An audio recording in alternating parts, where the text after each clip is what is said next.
J'ai un business qui fait 6 chiffres par an, j'ai 24 ans, je suis passé du McDo à entrepreneur libre financièrement et dans cette vidéo je vais t'expliquer quels sont les 5 meilleurs investissements que j'ai pu faire. Bien évidemment, les 2 meilleurs sont à la fin. Numéro 1, c'est d'avoir investi dans mon projet et dans mon futur plutôt que dans celui que les autres attendaient de moi. Je vais t'expliquer. En fait, on est en 2019, donc je suis étudiant, j'ai pas validé mon année et donc je dois faire un stage. Le truc, c'est que ce stage, c'était un stage merdique. Ok, c'était de la prospection téléphonique, je devais appeler tout le temps des clients et moi, ça me plaisait pas. Puisqu'en plus, à ce moment-là, j'avais un peu découvert l'entrepreneuriat, le développement personnel, donc je me suis dit, il y a une autre option. C'est possible de s'en sortir autre que le salarié. En fait, tout simplement, j'ai décidé un midi de quitter ce stage, d'aller à l'école pour signer un avenant au stage et arrêter de bosser là-dedans. Et en sortant, je recroise mon prof de maths, ça je me rappellerai toute ma vie, qui m'a dit « Attends, mais qu'est-ce que tu fais là, toi? T'es pas en stage ?» Mon prof de maths, c'était une tête, ok, c'était vraiment le boss de l'école. Et donc je lui explique, je fais « Bah monsieur, j'ai vu des vidéos sur internet, on peut lancer un business en ligne, il y a des gens qui ont à peu près mon âge qui sont libres. » Et il me fait « Non mais ça c'est de l'arnaque, tu vas arrêter ta vie, arrête un peu tes bêtises. » tu vois. Et donc je rentre entre l'école et le McDo, puisque je suis parti au McDo pour me faire embaucher là-bas. Ils m'ont dit taf. Je leur ai dit non. Je vais au McDo. Bah les couilles. Et je suis en mode, est-ce qu'il a raison? Est-ce que je vais pas rater ma vie? Est-ce que je fais pas la plus grosse erreur de toute ma vie? Et au final, bah, la suite de l'histoire, c'est que je bosse au McDo, je commence à lancer mon premier business en ligne, ensuite un deuxième business en ligne, donc dans l'e-commerce, et ensuite mon troisième. Et si j'avais jamais eu cette audace et ce culot d'investir dans le futur que moi je croyais être possible, donc en fait croire en moi et me projet, investir dans mon avenir, et que j'avais écouté un peu ce qu'on me disait, donc reste à ton stage, fais de longues études et un bon petit diplôme de comptable et bosse pour Philibert qui a sa boîte et qui va t'exploiter, et ben en fait aujourd'hui je ne serais pas là, donc, par exemple dans cette magnifique villa à côté de Cannes avec une vue splendide dans le Airbnb qu'on a loué entre amis pour quelques jours. Donc le premier des investissements que j'ai fait qui était un des meilleurs, c'est tout simplement de croire en mon projet, en mon futur, en ce que je voulais pour moi et non pas écouter la vie et ce que les autres attendaient de moi. Le deuxième meilleur investissement, c'est le réseau. Je vais te donner un petit peu de contexte. On est en été 2021, je viens de quitter mon job, ça fait à peine 2-3 mois que je vis pleinement mon business en ligne et des investissements, et je reçois un email de mon mentor qui organise un séminaire. Donc c'était pas donné, c'était 3000 €, et donc même si je faisais 6000, 5000 € par mois de bénéfices purs avec mon business, je me posais quand même la question, est-ce que je dois investir dedans et y aller? Et en fait, il expliquait qu'il allait avoir des millionnaires, des entrepreneurs, des investisseurs, lui, etc. Et au final, je me suis dit, bon bah, j'ai suivi cette personne pendant 1 an et demi, 2 ans, j'ai acheté ses formations, j'ai réussi un peu grâce à lui, pourquoi pas, ça pourrait peut-être m'emmener plus. Donc je me suis dit, bon, je vais investir ces 3000 €, c'était pas donné. Au final, ça a été un des meilleurs investissements que j'ai fait. Pourquoi? Puisque ce mentor, c'est Manoa. Aujourd'hui, si tu le sais pas, bah, on est amis, c'est aussi mon associé dans ma société. Ça m'a permis de créer tout simplement cette nouvelle entreprise. Aujourd'hui, je fais de la création de contenu et du coaching, puisqu'auparavant, c'était juste, bah, j'investissais en crypto et je faisais du dropshipping. Et donc, j'ai commencé comme ça. Il m'a dit, bah, tu as des bonnes compétences, tu n'es pas un scammer, parle de ce que tu sais, crée du contenu, bâtis une audience et aide ces personnes-là plutôt que de rester toi tout seul à gagner de l'argent, partage tes connaissances, apporte de la valeur au marché. Donc c'est ce que j'ai fait, j'ai sorti un premier programme sur le crypto, puisque j'ai fait plus de 32 000 € de bénéfices en crypto, j'ai ensuite sorti la formation en e-commerce, et quand j'ai fait le bilan, je me suis rendu compte que la création de contenu rapportait le plus, donc c'est pour ça qu'aujourd'hui je parle exclusivement de création de contenu, de monétisation TikTok, de développer une audience, de personal branding, de vente d'offres à étiquette. Et donc cet investissement m'a permis de créer aujourd'hui ma société qui me rapporte plus de 6 chiffres par an. Donc je parle en termes de chiffre d'affaires, ok? Mais c'est pas tout. Non seulement ça m'a permis de créer un nouveau business qui est extrêmement rentable et qui me rapporte plus que tous les autres, puisque la création de contenu c'est le meilleur business à lancer.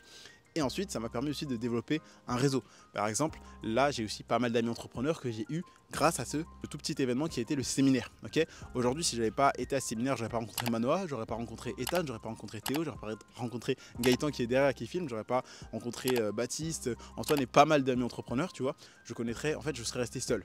Donc, avoir investi dans mon réseau, ça m'a permis, de me faire des amis entrepreneurs ou bah, on voyage ensemble, tu l'as sûrement vu peut-être dans les vlogs comme le vlog pour mon anniversaire, ça m'a permis de développer des compétences, un réseau aussi, puisque maintenant bah, j'ai des avocats, des personnes qui sont fortes en immobilier, en bourse, qui font du private equity, dans plein d'autres business, etc. Et en fait, avoir investi dans mon réseau, c'était une des meilleures choses à faire, puisque je me suis constitué un super bon entourage de personnes qui font plus que moi, par exemple des personnes, de quelques jours, j'étais avec des personnes qui font 50K par mois, 100K par mois, etc. Et en fait, ça te motive, ça te montre qu'il y a certains niveaux que tu n'es pas encore, mais que c'est possible. Ils peuvent aussi, par exemple, t'aider, te donner des conseils, etc. Donc ça a été le deuxième meilleur investissement, c'est d'avoir investi dans un séminaire qui m'a fait rencontrer tout simplement des futurs amis qui aujourd'hui le sont entrepreneurs, m'associer, créer une nouvelle société et qui est aujourd'hui la société qui me fait vivre tout simplement. Donc ça, c'était le deuxième point, c'est d'avoir investi dans son réseau. Ensuite, on va passer au point numéro 3. Le troisième meilleur investissement, ça a été d'investir dans le développement de mes compétences et de mes connaissances en tant qu'entrepreneur. Puisqu'il y a pas mal d'entrepreneurs qui veulent devenir des entrepreneurs à succès, mais sans rien changer, sans grandir, sans apprendre de compétences telles que le marketing, la création de contenu, la psychologie, la vente, etc. Donc moi, un de mes meilleurs investissements, ça a été par exemple les livres et les formations. Donc je pense notamment à mon tout premier livre qui m'a fait découvrir le business, peut-être que toi aussi, c'est Père riche, Père pauvre. Pour la petite histoire, c'était un samedi matin, donc je devais réviser pour un partiel de mathématiques, il était 2-3 heures, et au lieu de réviser, j'étais sur YouTube. Et je scrolle et je tombe sur une vidéo de motivation, donc les 7 minutes qui vont changer votre vie. Ensuite, je regarde cette vidéo, c'est mon premier contact avec l'entrepreneuriat, c'est là où je me rends compte, waouh, il y a un autre monde, c'est possible, etc. Et ensuite, je tombe sur une vidéo de Théophile Hélier, puis ensuite une suggestion de Père riche, Père pauvre. Donc là, je m'intéresse à ça et j'apprends un peu vraiment tout ce qui est, on peut devenir entre guillemets riche, entre guillemets libre, on peut s'en sortir, il y a d'autres moyens, des choses qu'on t'apprend pas à l'école. Et à partir de là, vraiment, j'avais hyper faim. Peut-être que comme toi, je consommais vraiment beaucoup de contenu, que ce soit des livres, des podcasts, des vidéos YouTube. Et donc forcément, après, tu évolues, puisque avec du contenu un peu juste gratuit sur YouTube ou quelques livres qui te donnent un peu l'aspect mindset, c'est pas énormément pratique, c'est pas réellement concret. C'est plus un changement de croyance, ça t'apporte des nouvelles connaissances, etc. Juste en fait, tu t'informes, mais tu n'apprends pas. Parce que quand tu t'informes, c'est juste, tu vas chercher une information, tu connais l'information, mais tu ne t'en sers pas. Et quand tu t'en sers, c'est là où justement tu apprends et tu mets en pratique. Et donc moi en fait, j'ai pris pendant quelques temps des livres. D'ailleurs, je te sortirai bientôt, ou tu as peut-être déjà vu la vidéo sur les top 8 des livres qui ont changé ma vie. Je te la mettrai peut-être affichée ici ou ici. Donc une fois tout simplement que j'avais pris des livres, donc Père riche, Père pauvre, L'autoroute du millionnaire, etc. Ensuite je me dis bon, il faut que j'avance parce que regarder des vidéos YouTube, acheter des livres, c'est un peu donné à n'importe qui. Par contre, prendre des formations, prendre des coachings, c'est pas donné à tout le monde. Il y a plein de gens qui ont un peu peur d'investir. Ce que quand j'étais débutant, donc à ta place, j'étais en mode ah ça va pas être rentable. Mais après je me suis dit bon, je vais essayer. Premier truc que j'ai pris, c'était correct. Je me suis dit ok, je vais continuer. Et en fait, ça peut juste être que rentable. Si tu vois que la personne a des résultats et qu'elle te partage ses connaissances, en fait, oui, tu peux te poser la question pourquoi elle fait ça. C'est très simple, si elle le fait, c'est parce que ça lui fait une source de revenus supplémentaire. Et donc elle, c'est dans son intérêt de t'aider à avoir des résultats. Je me suis dit ok, j'investis. Et en fait, j'ai appris énormément de choses que j'ai pu mettre en pratique dans mon premier business. Donc, pour te faire un petit historique, je pariais quand j'étais étudiant, je pariais sur les paris sportifs. Ensuite, on m'a dit que je pouvais vendre mes conseils et mes pronostics dans un canal Telegram. Donc j'ai été un peu pronostiqueur, ça a été mon premier business. J'ai fait mes premiers milliers d'euros en ligne grâce à ça. Ensuite, malheureusement, il y a eu le Covid, donc ça s'est cassé la gueule puisque pas de match égale pas de pronostic égale pas d'argent. J'ai dû retrouver un job puisque j'avais quitté le McDo grâce à mon premier business. Je trouve un job en tant que responsable adjoint d'agence chez une pièce en plus, donc les box de stockage. Je devais un peu passer le ménage, vendre, etc. J'ai appris d'ailleurs à vendre un peu dans ce taf-là. Et je découvre le dropshipping, l'e-commerce en 2020-2021. Je me lance à fond dedans. Je prends une formation d'un gros entrepreneur connu en France aujourd'hui dans ce domaine-là. Malheureusement, c'était pas très qualitatif. Les stratégies n'étaient pas bonnes. Donc je suis un peu en mode putain, j'ai payé 2500 balles une influenceuse, j'ai pas été rentable du tout, j'ai fait que 13 visites sur le site. Et il y avait 2 amis à moi du passé du coup qui étaient eux coachés par des mecs aux US qui m'ont dit nous pour 350 ou 500 balles de l'heure on te coach. Je me suis dit ça fait quand même cher, mais à cette époque là il y avait aussi les cryptos puisque j'ai investi en crypto en 2018. Bear market, donc j'ai un peu perdu, je me suis remis à réinvestir en 2019 et ensuite j'ai fait des profits en 2021 que j'ai retirés, qui m'ont permis un peu de financer les coachings et un peu la pub pour mon business en dropshipping. Donc ensuite j'arrive à extrêmement bien chiffrer avec ça, je continue après à scaler et en fait si j'avais pas fait les livres, les vidéos, ensuite les formations, ensuite les coachings et ensuite du coup le séminaire comme tu l'as vu, j'aurais pas grandi en compétence, j'aurais pas appris plus de choses. Donc là bien sûr avec le temps, avec le recul et les données que l'expert comptable m'a donné, l'e-commerce c'est pas forcément le meilleur business puisque tu fais pas le plus de marge, c'est-à-dire que oui j'ai fait 180 000 euros de chiffre d'affaires en e-commerce mais derrière le bénéfice que j'ai fait c'est seulement 25 000. Donc tu fais entre 10 à 30% de marge. Là où en création de contenu, donc que ce soit monétisation TikTok ou que ce soit vente de formation ou de coaching, donc d'offres à étiquette que tu peux vendre à plusieurs centaines ou milliers d'euros, tu fais entre 50 à 90% de marge. Donc c'est beaucoup plus rentable tout simplement. Donc en fait ça a été ça le troisième meilleur investissement, c'est développer mes compétences et mes connaissances au travers de livres, de formations et surtout de coaching. Le quatrième meilleur investissement que j'ai fait, c'est d'investir dans les crypto-monnaies. Comme je te l'ai dit dès le début de la vidéo, j'ai investi dans les cryptos, donc j'ai commencé en 2018 puisque j'avais l'habitude de scroller sur les vidéos YouTube au lieu d'étudier et donc je suis tombé sur une vidéo d'Anna Stocking, donc une femme et créatrice de contenu aux États-Unis qui faisait une vidéo sur j'ai créé le Bitcoin. Je me suis dit mais qu'est-ce que c'est ça, comment on peut gagner de l'argent. J'ai tapé un peu, je regardais les vidéos d'Asher, donc c'était même en fin 2017 Et malheureusement, j'étais mineur, donc mon anniversaire c'est le 9 mai, donc j'ai pu commencer à investir en 2018. Malheureusement, ça avait explosé en 2018, c'était comme ça. Donc j'ai investi le 10 mai 2018 pour la première fois en crypto-monnaie. J'ai investi, je crois, 80 ou 100 euros. Ça avait commencé à bien baisser quelques mois après. J'ai pas vendu, ou j'ai peut-être juste vendu 20 euros un peu à perte. Et après, j'étais en mode, ah, mais ça marche pas, etc., etc. Et ensuite, en octobre 2019, il y a Asher qui fait une vidéo sur une certaine crypto-monnaie qui s'appelle le Chiliz. Et je regarde cette vidéo et je suis épaté par le projet. J'ai investi 120 euros en octobre 2019. Mars 2020 arrive. Il y a le Covid. Tout chute.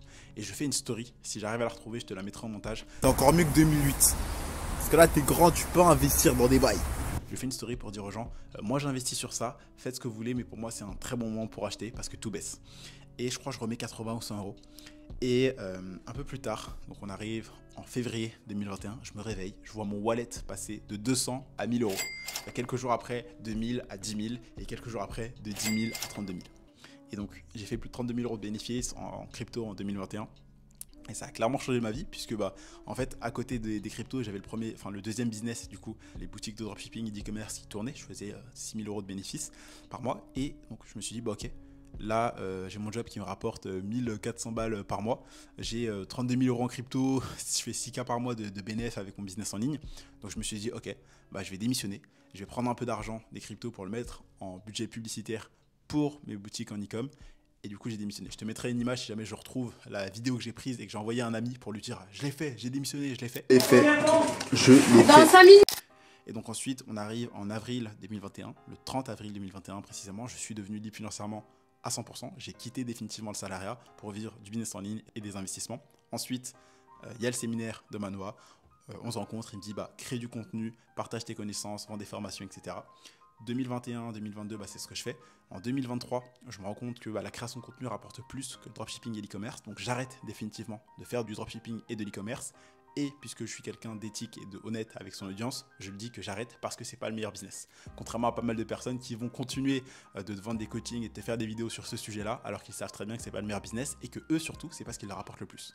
Donc moi je t'explique, c'est la création de contenu. Tu fais des vidéos, tu es payé parce que tu fais des vues par exemple avec la monétisation TikTok, et derrière, en plus tu peux le faire sans montrer ton visage grâce à l'IA, et en plus tu peux avoir une deuxième source de revenus avec le lien en bio pour vendre par exemple soit une formation, soit un coaching, soit un petit produit physique, soit faire de l'affiliation, etc. Et bref, et donc il y a les cryptos, il y a le business. 2021, je deviens libre financièrement. 2022, je crée du contenu, je vends des formations. 2023, 2024, c'est là où je lance l'accompagnement. D'ailleurs, si tu regardes cette vidéo avant le 1er août, sache qu'on va augmenter le prix de l'accompagnement, puisqu'on n'a fait que d'augmenter la valeur, rajouter des mises à jour au vu des nombreux résultats des élèves, comme par exemple Mayol qui est passé de serveur à 3 000 euros par mois, Derrick de l'intérim à 7 000, Evrard qui a gagné plus de 1 500 euros dès son premier mois, Alexandre qui gagne un SMIC en bossant 1 heure par jour, ou encore Aaron qui est passé de chômeur à 2 300 euros par mois. On a décidé d'augmenter le prix et l'investissement requis pour le coaching.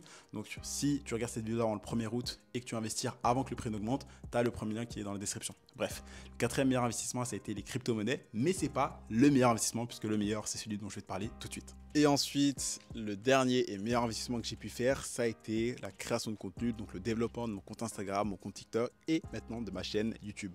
Pourquoi? Parce que comme je te l'ai expliqué tout à l'heure, le business de la création de contenu, c'est vraiment le meilleur business à lancer quand on débute.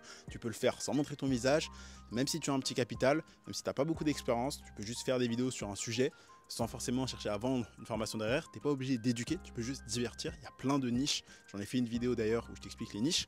Et en fait, toi, tout simplement, tu vas faire des vidéos dans un domaine, gagner une audience, tu vas faire des vues. Tout simplement, une fois que sur TikTok, tu as plus de 10 000 abonnés et c'est atteignable assez rapidement, tu seras payé pour toutes les vidéos qui sont supérieures à 1 minute et qui sont vues. Donc tu peux commencer comme ça. Tu peux aussi derrière, pourquoi pas, si tu as une expérience, compétence, résultat dans un domaine, vendre une formation, un coaching, un e-book. Et moi, pour moi, ça a été ça le meilleur investissement, puisque en me concentrant sur apporter de la valeur aux gens, leur donner des conseils, leur éviter des erreurs, leur faire gagner du temps grâce à mon expérience, eux ont réussi à avoir des résultats plus rapidement, comme par exemple les résultats des élèves dont je t'ai parlé tout à l'heure. Et en fait, moi, je suis payé pour partager mes connaissances, mon expérience, mon savoir, tout simplement. Donc, ce savoir-faire a une valeur et c'est monétisé, tout simplement. Donc, pour moi, c'était ça le meilleur investissement que j'ai pu faire et c'est ce qui va me rapporter le plus tout au long de ma carrière d'entrepreneur. Pourquoi? Parce qu'en fait, je vais faire que de grossir sur les réseaux, je vais bâtir une audience, développer un personal branding, devenir connu. Et quand tu es connu, que tu as une audience, forcément, tu as un plus gros pouvoir. Par exemple, si aujourd'hui Elon Musk il se fait un tweet, il y a quelques cryptos qui peuvent monter ou descendre, et c'est ça le vrai pouvoir. C'est d'avoir de l'audience, c'est d'avoir de l'influence. Non pas du côté influenceur en mode acheter avec 10% de réduction, mais c'est parce que si tu fais quelque chose de qualitatif, tu peux aider les gens, tu peux réellement avoir un impact et changer des vies, comme je l'ai déjà fait. Tu as certainement vu peut-être les interviews des élèves, si c'est pas le cas, je te les mets juste en dessous. Donc pour moi, ça a été ça le meilleur investissement de ma vie, parce que c'est déjà le business en ligne pour moi le plus rentable. En plus, je pense que tu t'en doutes, tous les entrepreneurs qui vont te dire fais de l'e-commerce, fais du drop, fais du SMMA, fais du OFM, fais du trading, etc. Tout ce qu'ils vont te dire, c'est de faire un business, mais eux, ce qu'ils font, c'est deux choses. Faire des vidéos, donc ils sont payés pour leur nombre de vues, et derrière te vendre quelque chose. C'est ce que toi tu dois faire, tu peux juste te concentrer sur la première source ou sur la deuxième ou cumuler les deux. Bref, tu as certainement une vidéo, je te mettrai en deuxième lien qui t'explique comment te lancer dans ce business, même si tu débutes et sans montrer ton visage et même si tu as un petit capital. Mais bref, pour moi, le meilleur investissement que j'ai pu faire, c'est de développer mon business en ligne, de me lancer pleinement dans la création de contenu, développer mon compte Instagram, mon compte TikTok et mon compte YouTube. Donc voilà, c'est tout pour cette vidéo par rapport aux 5 meilleurs investissements que j'ai fait. Si jamais tu es là et que tu n'as pas encore vu la vidéo où j'explique et je classe tous les business à lancer et que je t'explique quel est le meilleur pour un débutant, je te la mettrai juste ici. Avant de partir, n'hésite pas à t'abonner, activer la cloche et mettre un j'aime sur cette vidéo. Je te donne rendez-vous dans celle-ci.